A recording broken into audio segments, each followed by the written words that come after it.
Ok, vamos a arrancar esta sesión complementaria respecto a la unidad número 2, cinética de la partícula, en la lección 7, que corresponde al tema de trabajo y energía. Entonces vamos a desarrollar el siguiente ejercicio.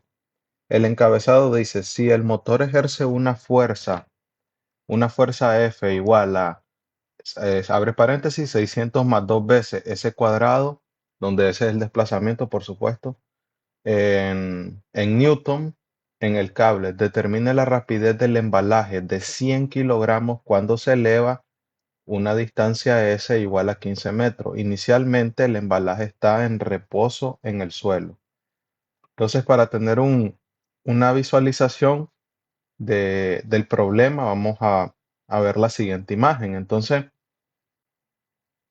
tenemos de que este motor va a ejercer, bueno, obviamente un trabajo, en este caso a través de la fuerza de tensión que va a desarrollar sobre el sistema de polea para que el embalaje pueda levantarse, ¿verdad? Y se levanta respecto al piso una distancia S. El problema dice de que inicialmente el sistema estaba en reposo y por lo tanto podemos inferir de que la velocidad inicial es cero. Pero nos piden definir cuál es la velocidad cuando el valor de S alcanza los 15 metros. Entonces, vamos a desarrollar el problema.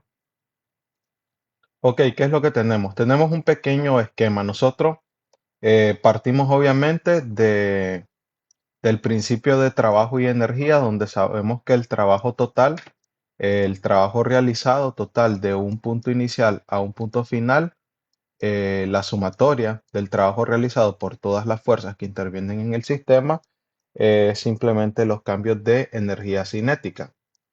De tal manera que nosotros podemos afinar varios conceptos. Lo que me están pidiendo es la velocidad a los 15 metros.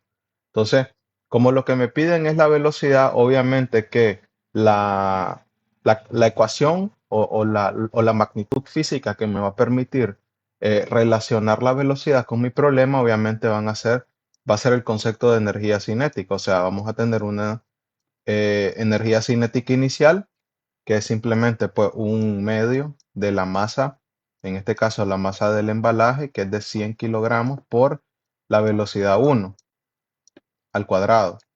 De entrada podemos afirmar de que esta magnitud va a ser cero, puesto que el sistema está en reposo.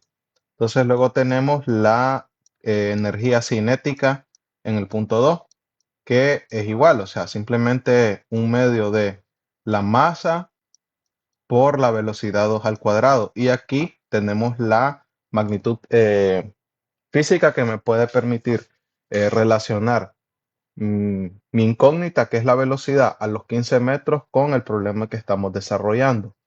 Entonces, en este caso vamos a partir de un diagrama de cuerpo libre. Entonces, obviamente que como el problema no nos indica de que tenemos que relacionar las poleas, la masa de las poleas, la fricción que se genera en el sistema, entonces simplemente podemos llegar a la conclusión de que las tensiones que se van a generar en nuestro sistema pues van a ser prácticamente iguales.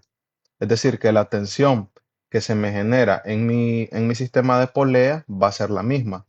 Por lo tanto, nosotros podemos aislar esta parte del sistema y generar a partir de él, es decir, la parte donde tenemos el embalaje, generar un diagrama de cuerpo libre, que es lo primero que tenemos que hacer. Entonces, en el diagrama de cuerpo libre, ¿qué es lo que tenemos? Ok, si se supone que el motor desarrolla una fuerza de tensión F, entonces esta fuerza de tensión F se va a distribuir a lo largo de todo el sistema de poleas y por lo tanto vamos a tener el mismo valor de fuerza de tensión en las diferentes partes que componen el sistema de polea. Pero de momento la única parte que a mí me interesa es la que me relaciona eh, el, la masa del embalaje, ¿verdad? Es decir, esta parte de acá. Entonces, al ignorar obviamente la fricción y también el momento de inercia de las poleas, entonces nosotros podemos afirmar de que esta fuerza F va a ser la misma. Y por lo tanto, tenemos que la fuerza del motor se duplica en esta porción del problema. Por esa razón es que en el DCL que tenemos acá, únicamente podemos visualizar que tenemos las dos fuerzas F acá y obviamente la otra fuerza que actúa en esta porción del sistema es la masa, ¿verdad? La masa de la carga que el motor está subiendo, que simplemente sería la masa por la aceleración de gravedad. De tal manera que con el DCL yo puedo perfectamente hacer mi balance de energía. Entonces, ¿qué es lo que nosotros tenemos que visualizar? Ok, que esta fuerza F en total es 2F. Entonces, 2F va a realizar un trabajo y esta fuerza de acá, que es el peso, va a realizar otro trabajo. Entonces, como el peso es una fuerza que actúa obviamente, pues sobre el eje en el que se realiza el movimiento, pero en sentido contrario, entonces lo vamos a tomar como un trabajo negativo y simplemente se lo vamos a restar al trabajo total que se realiza por el doble de la fuerza que se genera en el motor, dos veces F. De tal manera que en lo primero que nos tenemos que concentrar es en encontrar el trabajo que me va a generar esa fuerza F. Entonces, tal como nosotros lo podemos observar en este problema específico, la fuerza F es una función de la posición, o mejor dicho, una función del desplazamiento. Entonces, en la medida que cambia la variable del desplazamiento, la fuerza también va variando. En este caso, varía según una parábola. Y por lo tanto, yo tengo que partir del concepto de el trabajo realizado por una fuerza que varía según el desplazamiento. Entonces, nosotros, tal como vimos en la parte teórica, sabemos de que podemos tener ese tipo de situaciones, ¿verdad? Donde tengamos una magnitud, una fuerza cuya magnitud cambie según varíe las deformaciones. Es decir, algo similar a lo que estamos visualizando. Entonces, podemos tener desplazamiento. Podemos tener un desplazamiento S1 y un desplazamiento S2. Entonces, y la fuerza puede ser perfectamente una función f de s que varíe precisamente según la magnitud de los desplazamientos que se está experimentando. De tal manera que vamos a tener, ¿qué cosa? Vamos a tener una, una curva. Vamos a tener una curva y el área que precisamente tenemos debajo de esa curva corresponde obviamente al trabajo que va a realizar la fuerza en desplazar el sistema de una posición S1 a una posición S2. Entonces, por lo tanto, esta área de acá correspondería al trabajo de 1 a 2. Y en términos matemáticos, tal como nosotros conocemos, esto es igual a simplemente la integral de S1 evaluada, la integral definida, evaluada desde S1 hasta S2 de la función f de s en el diferencial de s. Entonces simplemente es calcular el área bajo esa curva. Y nosotros ya tenemos precisamente los dos valores de S donde tenemos que realizar este cálculo. O sea, sabemos de que inicialmente el- la masa estaba en el suelo y por lo tanto la S es igual a cero. Y queremos ver cuál va a ser la magnitud física cuando el valor de S sea igual a 15 metros. Por lo tanto, tenemos precisamente definido los límites de la integral y eso es lo que vamos a proceder a desarrollar. Entonces, ¿cuánto va a ser la fuerza? La fuerza es 2F y por eso tenemos acá 2F. Entonces, aquí definimos que el trabajo de la fuerza del motor F es igual a ¿qué cosa? a la integral desde S1 hasta S2 de 2 veces la fuerza. ¿Por qué? Porque en el diagrama de cuerpo libre que tenemos acá, ya visualizamos de que hay 2F sobre el sistema de polea, 2F. Y por lo tanto aquí tengo que duplicar la magnitud de la fuerza que se desarrolla en el motor. Entonces, ¿esto a qué va a ser igual? El 2 puede salir perfectamente de la integral porque es una constante. Entonces, simplemente es de sustituir la F. Pero el problema me indica de que la fuerza que desarrolla el motor es una, es una función que depende de los desplazamientos. En este caso es 600 más 2s cuadrado. Entonces yo sustituyo esto dentro de esta expresión y obtengo esta nueva ecuación. Voy desde S1 hasta S2. Aquí tengo 2 veces. El 2, como les dije, puede salir de la integral. 2 veces 600 más 2s cuadrado. 2s cuadrado del diferencial de s. Entonces, integrar esto es sumamente fácil, ¿verdad? El 2 sale de la integral de 600. 600 es una constante. Aquí tenemos la respuesta abajo, pues simplemente es 600 por s. Luego tengo, ¿qué cosa? 2s cuadrado. Simplemente sumo un 1 arriba y ese 3 lo paso como divisor. Entonces, a esto le tengo que sumar 2 tercios de s al cubo. 2 tercios de s al cubo. Y esto tiene que ser evaluado desde un límite S1 hasta un límite S2. Y esto me va a dar el trabajo total realizado por las fuerzas de tensión F.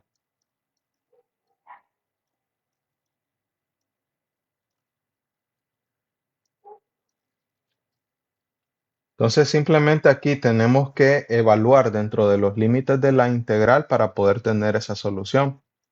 Entonces ambos valores ya conocemos. El S1. Bueno, aquí está el desarrollo, ¿verdad? El desarrollo de evaluar los límites.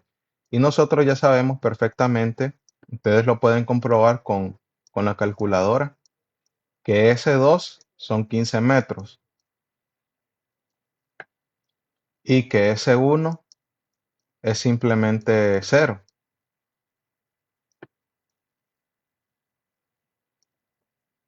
Entonces ustedes pueden evaluar y obtener la magnitud exacta del trabajo realizado por el primer par de fuerzas, las dos fuerzas F. De tensión desarrolladas por el cable que suspende a la masa que se está elevando y que llega desde el piso hasta 15 metros. Ok, ¿qué más podemos calcular? Lo siguiente sería calcular el trabajo que realiza el peso.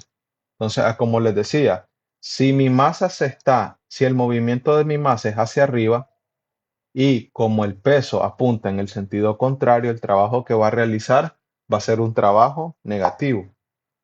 Por lo tanto, simplemente es esta magnitud que nosotros tenemos acá. O sea, es la masa por la aceleración de gravedad por el desplazamiento S. ¿Y esta S a qué va a ser igual? Esta S son los 15 metros. Simplemente son los 15 metros. Y ustedes pueden perfectamente evaluar también la magnitud del trabajo que realiza el peso.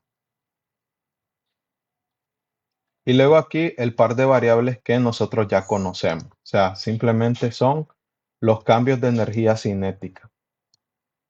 Y ustedes saben de que la energía cinética inicial es cero, puesto que la velocidad inicial es cero, dado que el sistema está en reposo. La masa parte desde el suelo. Y simplemente hacemos una sustitución. Ok, de hecho, aquí acabo de notar un problema. No, no, está bien así, porque el 1 medio sale como factor común. Entonces, el 2 que está dividiendo pasa al otro lado a multiplicar y nos queda esta expresión. También podemos sacar de factor común la masa, puesto que la masa es la misma. Y simplemente es hacer álgebra, porque lo que andamos buscando es la velocidad 2. Entonces, como lo que andamos buscando es la velocidad 2, simplemente lo despejamos. O sea, el 2 estaba dividiendo, pasa al otro lado a multiplicar, la masa está multiplicando, pasa al otro lado a dividir, la velocidad 1 al cuadrado está restando, pasa al otro lado a sumar, y por lo tanto me queda esta expresión. Y como lo que ustedes necesitan es la velocidad 2, simplemente aplicamos raíz cuadrada a ambos lados de la expresión. Aplicamos raíz cuadrada a ambos lados de la expresión y evaluamos. O sea, nada más, solo queda sustituir valores. Y de esa forma llegamos a la conclusión de que la velocidad es 15.994 metros por segundo. Cuando la masa llegue a la posición de 15 metros, va a llevar esta velocidad. Y el problema finalizaría en esta parte. Entonces, únicamente les voy a mostrar cómo se brinda la solución esquemáticamente en MATCAD. Entonces, en MATCAD tenemos el mismo problema. Simplemente utilizamos el mismo concepto. O sea, hay un input, es decir, variables de entrada, hay un output que correspondería a las variables de salida. Entonces, de esta forma, nosotros podemos inferir de que hay una función de fuerza, que simplemente esa función de fuerza depende del desplazamiento, tal como nosotros podemos ver en el problema. La posición final son 15 metros, la masa son 100 kilogramos, la velocidad inicial. De hecho, aquí había variado los parámetros. Había variado los parámetros porque eh, esto es una de las bondades que yo siempre trato de recalcarle, ¿verdad? De tener precisamente elaborado un proceso, o mejor dicho, tener definido pues variables de entrada que yo pueda perfectamente variar, valga la redundancia. Entonces, en este caso es cero. Si yo coloco cero, si yo coloco cero, todo mi problema se va a sobreescribir. Estos son los límites de la integral que nosotros desarrollamos analíticamente. Pero en MATCAD también podemos directamente, pues, definir una integral con sus límites y pedirle que me arroje directamente el valor. Entonces, si se fijan, a través del proceso analítico nosotros llegamos a este valor del trabajo. O sea, simplemente es 22.500 joules, pero a través de la herramienta MATCAD me da exactamente lo mismo. Y al final nosotros realizamos las variaciones. Aquí podríamos colocar puede ser 10, la inicial. De hecho, es cero y el valor real sería 12.482. Si la velocidad inicial en vez de ser cero, si en vez de partir del reposo nosotros partimos de 10 metros por segundo, por ejemplo, la velocidad sí sería de la velocidad 2 sería de 15.994. Y esta es una de las bondades que nosotros podemos variar los parámetros de entrada y el problema se va a resolver automáticamente. O sea, es posible de que la masa sea mayor y tengamos como tarea averiguar a qué velocidad va a estar o qué velocidad va a tener la masa cuando llegue precisamente a los mismos 15 metros. Entonces, esto es el análisis de sensibilidad. Vamos variando los parámetros de nuestro problema y vamos observando cómo cambia el output, la salida. Entonces, aquí lo podemos ver y es una de las bondades que tiene el MATCAD. Entonces, y todo proceso que sea algorítmico, que sea repetitivo, lo podemos perfectamente abarcar a través de una herramienta que nos permita directamente variar los parámetros de entrada y poder obtener diferentes valores posibles, ¿verdad? En la salida. Lo mismo pasa con los diseños que ustedes ya conocen. los diseños de mezcla, de asfalto, de concreto, de mortero. Lo único que cambian son las entradas. El proceso de cálculo es exactamente el mismo. Entonces, entre otras cosas, pues que más adelante ustedes las tienen que ver.